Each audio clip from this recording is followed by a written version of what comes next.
Ao começar o estudo dessa semana, talvez você note uma coisa interessante sobre Eclesiastes.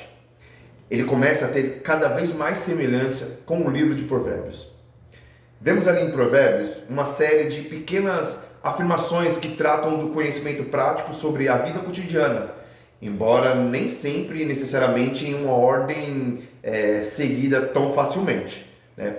Por exemplo, Provérbios 6 começa com alguns pensamentos sobre o trabalho, por exemplo, como vai ter a formiga, ó preguiçoso, lá no versículo 6. Seguido de palavras sobre o perverso, né, que vai estar no versículo 12, e uma advertência sobre as 6 coisas que Deus aborrece, no versículo 16. Palavras sobre obediência aos pais, no versículo 20.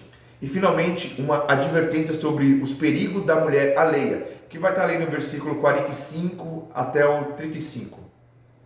Podemos ver esse mesmo estilo em Eclesiastes 4, onde Salomão cobre vários assuntos, da opressão que muitos sofrem, o significado da vida e o assunto da inveja, as questões sobre o propósito do trabalho e, finalmente, para ideias sobre comunidade e companheirismo.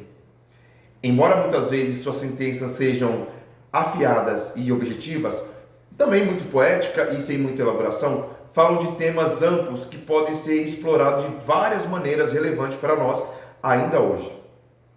Salomão, em Eclesiastes 4, de 1 a 3, estava novamente olhando a vida sob a perspectiva mundana. Debaixo do sol, como ele sempre colocou, né? Essas palavras são interessantes se considerarmos quem a escreveu, né? O próprio rei.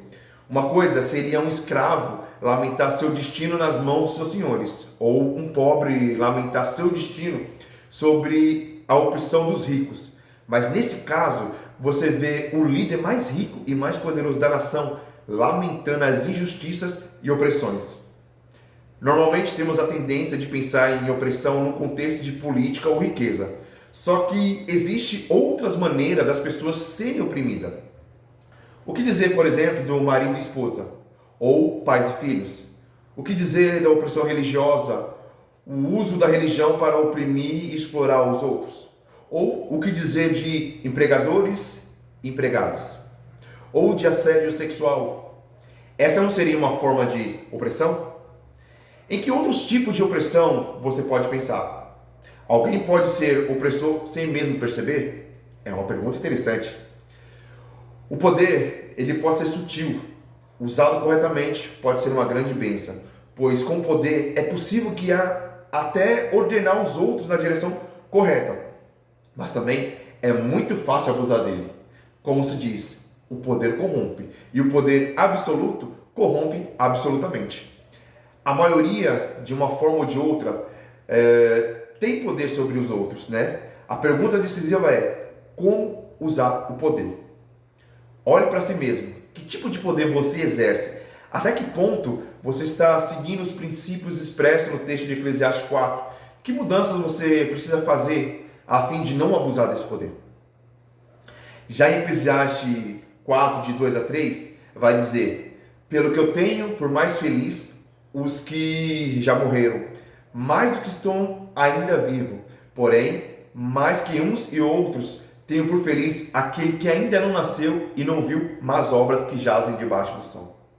Já Albert Camus escreveu: só existe um problema verdadeiramente sério na filosofia, e este é o suicídio. Julgar se a vida vale ou não a pena significa responder à pergunta fundamental da filosofia. Apesar de serem escritas de maneiras diferentes, essas duas citações fazem a mesma pergunta: a vida humana vale a pena? Considerando toda a dor, sofrimento, engano que invade a vida, e mesmo assim morremos de qualquer maneira, a vida vale tudo isso? A resposta depende de sua visão do significado da vida. Se toma uma posição de que a vida aqui se completa e chega ao clímax com a morte, e que nada vem depois, você tem uma visão. Se você crê que esta vida é só uma parada temporária, a caminho de algo melhor, algo eterno, então você tem uma outra visão. Deste modo, a resposta à pergunta, vale a pena viver, depende ironicamente da questão da morte. A morte é o fim ou só o fim do início?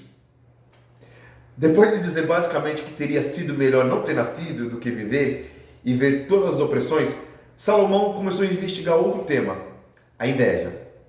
Este é um assunto que vale a pena examinar sob a perspectiva bíblica. Até mesmo um dos 10 mandamentos, em sua raiz, trata do assunto da inveja. Mas Salomão o leva a outro nível. Todo esforço e toda destreza não passam de uma pessoa alimentando inveja do seu próximo. Esta é uma atitude cética que, embora há alguma verdade nela, Salomão certamente leva ao extremo o problema da inveja. Agora, não obstante, a inveja é um problema humano. De fato, é mais que problema humano. Na verdade, o pecado original, ele nasceu da inveja. Satanás, por exemplo, tinha inveja e ciúme de Jesus. Mas quando todos os anjos se curvam a Jesus para reconhecer sua supremacia elevada e autoridade e governo legítimo, Satanás se curvou com ele, mas seu coração já estava cheio de inveja e de ódio. Deste modo, quando começamos a manifestar inveja e ciúme, estamos refletindo o caráter de Satanás. Bom, depois de atacar todo o trabalho e habilidade como se fosse nada mais do que inveja, nos versos 7 e 8, Salomão faz outra referência ao trabalho. Para quem as pessoas trabalham? Essa era a questão dele. Neste caso, ele está se referindo a alguém solteiro que não tem filhos, ninguém para sustentar e a quem deixar o fruto do seu trabalho. Ele está fazendo tudo isso só para si mesmo? Nesse caso, se tiver, para quem? E para quê? Né? Esses versos levantam uma questão importante a respeito da humanidade. Muitas vezes, os mais miseráveis de todo ser humano são os mais egoístas, os que vivem só para si e que só se importam consigo mesmo. Por maior que seja o ganho imediato, depois de algum tempo, ao verem quão pequenos são, quão passageira é a vida, como é pequena a sua importância no esquema das coisas debaixo do sol, essas pessoas encontram muito pouco propósito e significado para a sua existência. Como seres humanos, não fomos criados para viver só para nós mesmos. Ao contrário, todo o propósito do amor abnegado, como bem exemplificou a vida de Jesus, é viver a fim de ajudar os outros. Existe um senso de realização, alegria e propósito quando nos damos ao serviço dos outros. E a boa notícia é que você não precisa ser casado ou ter filhos para fazer isso. Enquanto houver seres humanos ao seu redor, haverá pessoas a quem você pode ser uma bênção. E quando abençoa os outros, você recebe uma bênção para si mesmo. Uma pergunta sincera que eu faço para vocês. Quais são suas prioridades? Quanto tempo você passa pensando só em si mesmo e nas suas necessidades em contraste com os outros e nas necessidades dos outros? Seja honesto. Até que ponto você está cumprindo o chamado da Bíblia para não viver só para si mesmo, mas viver para os outros? Nos versos 8 e 12 de Eclesiastes, Salomão introduziu outro pensamento em progressão bastante lógica. Em vez de viver só para si mesmo, ele falou das vantagens da comunidade. Embora tenha falado de maneira muito poética e usado alguns exemplos específicos para mostrar como é melhor serem dois do que um, o argumento geral é importante. Como seres humanos, fomos criados para a comunidade. Fomos feitos para viver em contato com outros. Fomos feitos de modo a precisar de outras pessoas. No mesmo sentido de que não existe ciência de um único homem, não existe cristianismo de um só homem ou uma só mulher. Evidentemente, a fé cristã nada significa a menos que a pessoa tenha um relacionamento pessoal com Deus. Isso é decisivo, mas é diretamente dessa relação vertical, desse relacionamento homem e Deus, que a pessoa também é estabelecida em relação com uma comunidade ou uma igreja. E sabe, e é comum dizer ou ouvir dizer, né? Não quero nada com uma religião organizada. Bem, o que essas pessoas querem? Religião desorganizada? Não, evidentemente não. Ao contrário, esse raciocínio é frequentemente cobertura para aqueles que não querem compromisso ou responsabilidade, ou até mesmo a submissão que surgem da participação em um grupo maior do que eles mesmos. Agora, como você se relaciona com a comunidade de sua igreja local? O que você pode fazer para ser um participante mais ativo, usando seus dons, para ajudar os que têm o que você não tem? Ao mesmo tempo, até que ponto você está disposto a ir à igreja por si mesmo e buscar ajuda para algo que você não pode fazer?